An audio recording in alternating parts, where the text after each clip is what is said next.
Je suis née à Téhéran un 11-11-67, au sein d'une famille iranienne, je dirais, moyenne. J'arrive à Paris avec mes parents, tous les deux inscrits pour leur doctorat dans les années 70. Mon père aux Beaux-Arts et ma mère à la Sorbonne. Je trouve vraiment la France telle que je l'aime même aujourd'hui. Les gens qui étaient très ouverts. À mon retour en Iran, mes parents, du fait de leur doctorat, ont eu des hauts postes, des postes importants. Et donc, jusqu'en 79, où les événements ont fait tout chambouler, et ben, l'Iran était arrivé au même point à l'époque, 79, que le Canada, que l'Australie. Il y avait une grande masse de population moyenne, il y avait un très faible taux d'analphabètes, il y avait une très grande décentralisation. Tout le monde me tarissait d'éloges sur le Shah d'Iran. Et ce qui est très étonnant pour moi, c'est qu'est-ce qui a pu bien se passer dans ces années 78-79 pour que le discours fût ainsi. Et les journalistes tannaient le Shah d'Iran sur les tortures infligées dans ces prisons, mais aucun journaliste n'a autant questionné Khomeini sur les meurtres qu'il perpétuait. 3000 prisonniers politiques ont reproché au Shah d'Iran que, bon, il y a de l'histoire derrière, c'est un contexte, c'est pas anodin en soi, c'est vrai, mais ce qu'il y a de bizarre, c'est que du jour au lendemain que M. Khomeini est arrivé et que tous les journalistes étaient là pour son accueil, plus personne n'a posé la question sur les 3000 prisonniers qui étaient tués chaque jour dans les prisons pour faire de la place à tour de bras. Quand il y a véritablement la terreur qui règne, et ben là c'est bizarre, il n'y a personne qui en parle. Après la révolution islamique, ben nous on a eu comme cours obligatoire l'arabe littéraire classique qui nous permet de lire le Coran, ce qui n'est pas le cas des personnes issues des pays du Maghreb qui ne parlent que des dialectes. Nous avons eu des cours de religion islamique et de rhétorique islamique vers la première et le terminal. J'ai eu de la chance d'avoir une mère qui, elle était quelqu'un de très très ouvert, très intelligent. Elle a acheté 13 Corans, dont 2 ou 3 d'interprétation que si M. Khomeini trouvait ça chez nous, ben on était bon pour la pendaison, pour la lapidation en tant que femme. La langue arabe a cette particularité avec... c'est une langue qui est faite de consonnes, donc pas de voyelles. En variant un seul accent, on peut varier le sens du mot. Le Coran, ben, normalement, selon certains ulémas, il est interdit d'interpréter le Coran, et d'autres qui en font une science carrément, que de l'interpréter, de le lire, de le relire. Il est dit que la religion est libre. Donc à partir de cette phrase, on se demande comment le mot « kafar » est né. Parce que « kafar » veut dire mécréant. Mécréant par rapport à quoi si la religion est libre? Beaucoup de versets qui mènent beaucoup à la haine raciale et la haine des autres religions. Je leur demandais, mais pourquoi le prophète avait été si dur avec les juifs et les chrétiens, puisque sa cible c'était les personnes qui idolâtraient, les marchands d'idoles. Alors tous prennent le ton de M. Khomeini, un ton traînant, qui explique avec beaucoup de bienveillance qu'il me donnait comme exemple, si un jour j'avais 2 enfants, un qui était un peu bête et l'autre intelligent, et ben j'étais en attente plus avec celui qui était intelligent. Donc, d'où les juifs et les chrétiens ayant eu la parole, eh ben, le prophète était beaucoup plus dur avec eux parce qu'eux savaient qu'il était le dernier, qu'il bouclait la boucle et qu'il se devait de se convertir à sa religion. Le prophète lui-même est leader guerrier et leader du djihad. Cet islam que nous apprenions, nous le vivions aussi tous les jours. Pendant mes examens de bac, toutes les nuits, il y avait des bombardements de la part d'Irak. Donc nous sortions des villes pour nous mettre à l'abri. Eh bien, pour nous punir, on nous interdisait de re-rentrer le lendemain pour passer l'examen. Et c'était bien d'être martyr. Bonjour, vous êtes mari et femme? Non. Ça se voit, vous avez un comportement trop affectueux.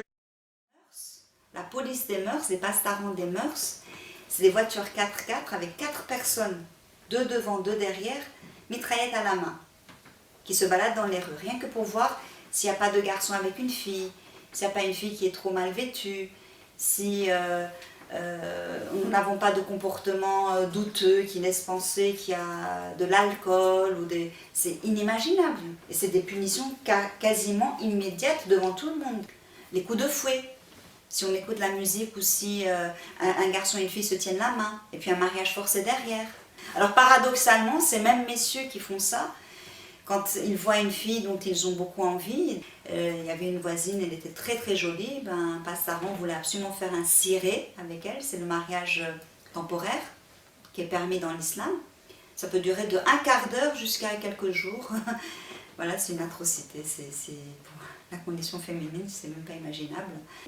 Ce que nous avions en Iran avant pour la femme et ce qu'on a eu après, c'est terrifiant. La charia respecte tellement la femme que dans le Coran même, sur les versets de Nessa, la femme, il est bien indiqué que la femme héritera de la moitié de l'homme et que pour tout témoignage masculin, il faut 2 témoignages féminins pour l'annuler au moins. C'est vous dire combien la femme compte. En sortant du lycée, on avait une fille qui rigolait beaucoup et ce jour-là, son voile glissait sur sa tête. Constamment, elle remettait. Ben, il y a une femme pastaran qui arrive avec sa mitraillette, elle le pose à côté, elle dit « Qu'est-ce qui t'arrive ?» En rigolant et légèrement, elle me dit « Excusez-moi madame, ça tombe tout le temps. » Elle dit « Attends, je vais te l'arranger. » Elle arrange et tout, elle lui met bien sur le front et avec une punaise, elle l'enfonce et dit « Maintenant, ça tombera plus. » Voilà.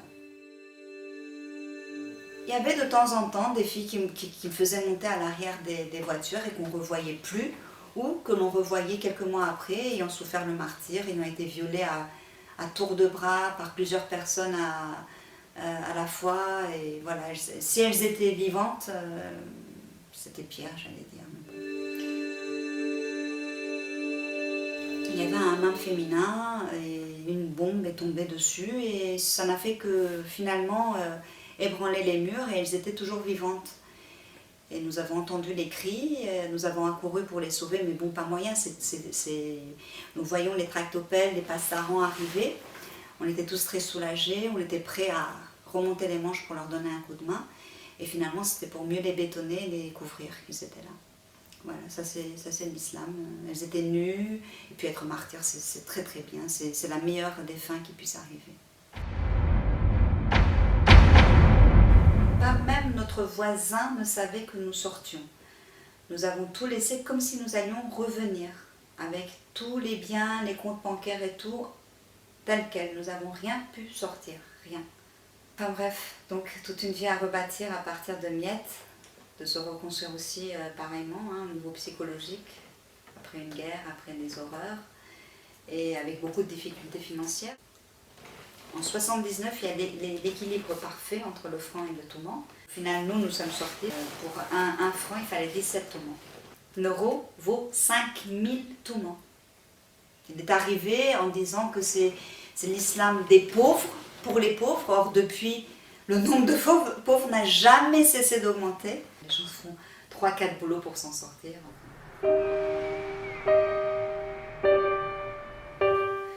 Donc c'est dans ce contexte-là qu'on revient en France. Et bizarrement, je ne retrouve pas la France des années 70, de mon enfance. Il y avait une volonté d'excellence. Le directeur d'école nous donnait des prix. Ça n'existait plus, les rangs n'existaient plus. Les enfants avaient le droit de tutoyer les professeurs. Il y a des élèves qui chahutent, et du fait qu'ils sont très violents, d'une extrême violence, les professeurs, les proviseurs se plient, ne disent rien, et un enfant comme les miens, pour une gomme qu'il n'a pas, il y a 2 heures de colle, ça me fait peur, c'est tout sauf du droit. On a eu des cas, malheureusement, de professeurs qui ont essayé de faire un peu preuve de bravoure, mais qui se sont trouvés avec des vitres cassées, des menaces à la sortie de l'école. Le profond respect que je sentais vis-à-vis des étrangers dans les années 70, jamais j'entendais même le mot raciste. Jamais. Dans les années 80, je commence à entendre ça. SOS racisme, raciste. Le français est gentil, il est ouvert, il est accueillant, il est chaleureux. Il y avait une curiosité mêlée de respect. C'était très sain. Et même valorisant. La mairie de Marseille m'a appelé pour me dire votre papier est prêt. Je vais à l'accueil, je donne le numéro qu'on m'avait dit au téléphone, on me jette un papier. Vous perdez pas, surtout vous perdez pas, hein, on fait pas de duplicata. Au revoir. J'étais française. Allez faire un tour aux Émirats. Là, si vous avez envie de voir comment vous pouvez avoir la sensation d'être une petite entité de rien du tout, vous l'avez. En Iran, on a des termes très très péjoratifs. En Tunisie, il y a toute une partie de la population tunisienne qui est d'origine noire. Tous ces pays, même l'Iran, j'en parle très tranquillement, vous ne verrez jamais les gens avides de se faire bronzer, comme en Occident. Parce qu'ils ne veulent surtout pas ressembler à cette race inférieure. Quelle horreur! Des années, 15 années, j'ai été syndicaliste. Au nom de l'égalité, déjà, on a enlevé le droit à l'excellence. Il ne fallait pas d'élite. Donc il y a une lutte contre l'intelligence, c'est incroyable. Et or, la France a brillé dans le monde grâce à ses coups de génie, à son intelligence. J'ai jamais vu autant mépriser l'exception culturelle française. On veut la diluer. Et cette montée de l'islamisme que j'avais déjà vécue, vous savez, c'est horrible. Et le fait de ne pas sentir beaucoup de différence entre Tunis et Marseille, ça m'a fait beaucoup de mal. Et le pire, c'est quand vous voyez les mêmes choses au stade embryonnaire renaître dans votre pays, cette fois. Et ils arrivent à imposer leur loi, cette fois. Clairement, c'est la loi du plus fort, en même temps, même pas intellectuellement, la loi du plus fort vraiment physiquement. J'ai compris que le vote ne suffisait plus. Il fallait une action. Je suis française à part entière. Si j'avais envie de garder ce que j'avais vécu en Iran, je n'aurais pas quitté l'Iran. Jamais je n'avais été traitée de la sorte. Ailleurs, je suis toujours restée d'origine iranienne. Alors qu'au sein de ce mouvement, il m'a suffi juste de dire que j'aimais la France et les Français, que j'étais attachée à ces valeurs, pour faire d'un coup, en quelques heures, partie d'une grande famille. Là, je retrouve quelques valeurs que j'avais cru perdues à jamais, la loyauté. Ça, j'avais perdu, c'était devenu comme en Tunisie. Les gens, quand ils vous donnent quelque chose, leur parole, vous pouvez être sûr que c'est l'inverse. Non, au sein de ce mouvement, non, la parole compte toujours. Une parole donnée, c'est sacré. Là, j'ai l'impression de jouer un rôle pour mon pays, pour mes compatriotes, pour mes enfants. Ces femmes et ces hommes qui ont fait son histoire. J'avais l'image du Front National avec Jean-Marie Le Pen, avec une dent qui dépasse. L'image me faisait peur. Et la réalité et ce que je vis au quotidien, non, au contraire. Ça me rassure énormément. Aujourd'hui, il ne faut plus se fier aux médias. L'islam dans les pays musulmans islamiques, c'est plutôt des partis de droite, jusqu'à l'extrême droite. C'est-à-dire que d'un côté de la Méditerranée, on est complètement à des années-lumière de la solidarité, du système social. On peut écraser un mendiant avec son 4x4 ou son Lamborghini. Puis quand on vient en France, on impose à la France, on crie qu'il faut que la France soit solidaire, qu'elle aide tout le monde. Les personnalités de gauche manquent beaucoup d'honnêteté intellectuelle. Parce que eux, si les Français ne le savent pas, eux, ils savent pourquoi. Ils sont en train de se plier à cet exercice et cette manipulation. Et je crains fort que ce soit beaucoup d'ordre financier, intérêt, de pouvoir, de politique et d'argent. En tout cas, pas l'intérêt des Français. Dans les pays de droits de l'homme, on est vite mis à l'index. Bizarrement, tout est permis pour d'autres. Pour nous, aucune marge de manœuvre n'est permis. Le fait de ne pas ouvrir les frontières à tout le monde, ce n'est pas du racisme, ce n'est pas de la xénophobie, c'est un comportement naturel de défense en période de difficulté. D'épiphénomènes, c'est devenu des phénomènes de société aujourd'hui.